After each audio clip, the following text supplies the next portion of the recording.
Salut tout le monde, c'est Raito, on se retrouve pour la review du chapitre 260 de Jujutsu Kaisen. On a un chapitre juste incroyable, on va en parler. N'hésitez pas à liker la vidéo si jamais elle vous plaît, à vous abonner si vous aimez Jujutsu Kaisen, on en parle à chaque chapitre. Et dites-moi en commentaire votre avis sur ce chapitre-là, parce que non seulement on a le combat Todo et Itadori contre du coup Sukuna, franchement combat en duo qui fait plaisir.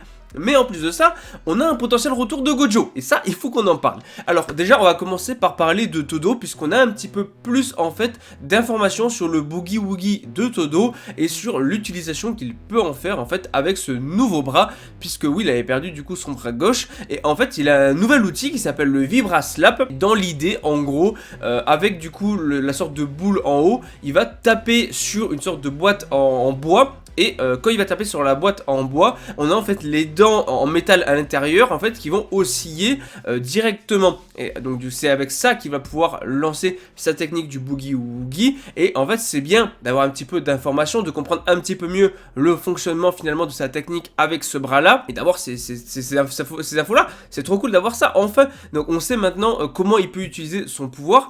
Et on a également même d'autres infos, puisque on apprend que en fait en ayant remplacé son bras gauche, Todo il a carrément modifié la condition d'activation de son sort, passant du coup des applaudissements en fait entre la boîte en bois et les dents en métal en fait qui vont osciller, et ça lui permet d'activer son sort en fait à peu près enfin même pas à peu près, d'activer son sort une cinquantaine de fois en une seconde. Donc le sort de Todo là actuellement peut être utilisé une cinquantaine de fois en une seconde, ce qui fait qu'il peut changer du coup de place 50 fois à peu près, voilà, en une seconde, enfin en une seconde. C'est juste énorme en fait la capacité qu'il a, et même dans un combat où tu es justement en duo, c'est une capacité de fou. Là on a Todo qui va pouvoir du coup échanger Yuji avec du coup des cailloux, avec des corbeaux, avec plein de choses, avec plein de trucs en fait. Il peut échanger avec tout et n'importe quoi, et il peut même changer la position de Sukuna et même sa position à lui. En fait il peut changer globalement tout, et c'est hyper pratique. Là du coup ça nous fait un combat en duo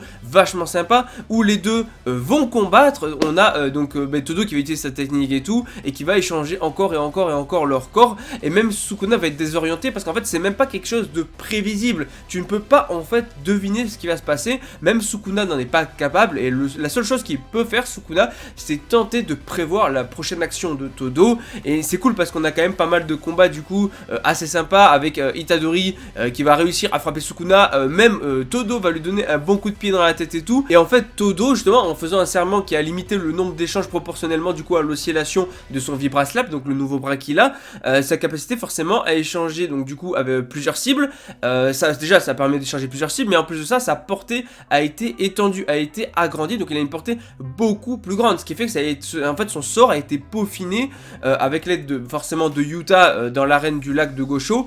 Il a pu du coup non seulement développer sa technique, mais en plus de ça, il a réussi, ça a l'air d'être confirmé par le narrateur, il a réussi en fait à sauver les gens qui étaient piégés dans l'extension de territoire de Sukuna. Donc il a réussi a priori à sauver tout le monde. Donc vraiment je trouve que le chapitre apporte beaucoup de choses sur Todo et qui sont très cool et tout. Et en fait voilà, Sukuna le dit, il arrive vraiment au pire moment pour lui. Donc le combat continue, on a Todo qui va lancer un caillou, donc voilà, ça va échanger la place avec du coup Itadori. Même Itadori à un moment va lancer un caillou, et c'est du coup ils vont échanger, enfin Todo va échanger la place entre Itadori et le caillou, ce qui fait que Itadori prend la place du caillou, se retrouve devant Sukuna et essaie de le frapper. Alors ok, bon, il va réussir mais pas tant que ça, parce que Sukuna va arriver, va l'éclater dans le sol, sauf qu'en fait il va encore échanger de place et tout, et Sukuna il est un petit peu mal, et vraiment les trois ne font que changer de place. D'ailleurs ça donne une planche très belle où on a justement Sukuna, Itadori et Todo, et je trouve ça très très cool. Et en fait il peut pas, comme j'ai dit, prévoir les actions de Todo. Tout ce qu'il peut faire c'est essayer de deviner sa prochaine action. Itadori s'en sort plutôt bien parce qu'il arrive quand même à frapper Sukuna, et voilà, il se dit que Todo va tenter une feinte, donc du coup qu'il va les frapper au bon moment, et en fait il va du coup frapper le corbeau en pensant que c'est une feinte et tout, et que du coup il peut échanger il peut échanger sa place avec les corbeaux de Mei Mei aussi. Donc du coup il se prépare à frapper, sauf qu'en réalité il s'est fait avoir. C'était une attaque pas en 2 temps mais en 3 temps. Il y avait 3 niveaux de dissimulation.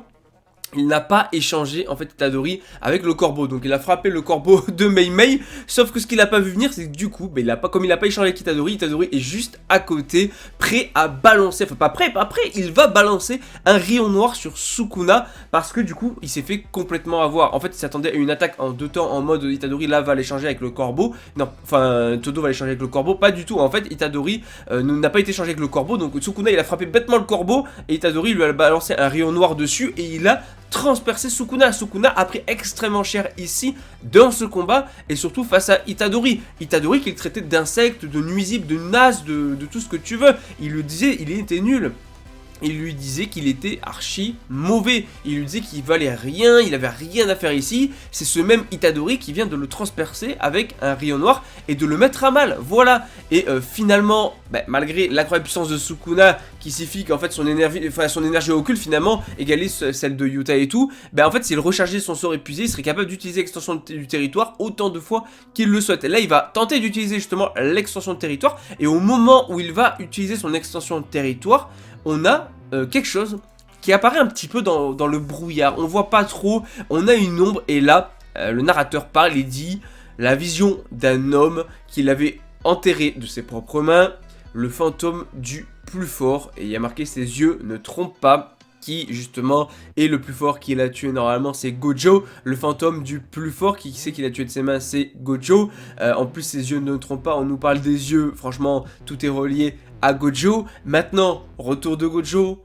pas retour de Gojo, est-ce que c'est Gojo? Et on dit bien le fantôme du plus fort. Donc là, en fait il y a pas mal de théories qu'on peut faire là-dessus. Ça peut être juste Sukuna qui, justement, parce qu'il vient de se faire transpercer la poitrine par Itadori, en fait, voit juste, du coup, le fantôme de Gojo qui l'a tué. Donc, peut-être juste, il est entre la vie et la mort, entre guillemets. Et donc, du coup, il voit juste l'esprit, le fantôme, entre guillemets, de Gojo. C'est pas, Gojo est pas revenu à la vie, tout ça. En fait, ce qu'il voit, c'est juste que là, il vient de prendre tellement cher, il se rapproche de la mort. Donc, il voit des fantômes, notamment celle du plus fort le fantôme du plus fort qu'il a tué, donc de Gojo. Ça, c'est une théorie, donc ça peut être juste un fantôme, ça veut pas dire retour de Gojo. Deuxième chose, ça peut être vraiment le retour de Gojo, même si en soi le retour de Gojo pur et dur, genre en mode c'est vraiment Gojo et tout, mais genre quand je dis c'est vraiment Gojo, je parle pas de son corps, je parle c'est Gojo avec son corps, sa mentalité, tout, c'est le Gojo qu'on a connu.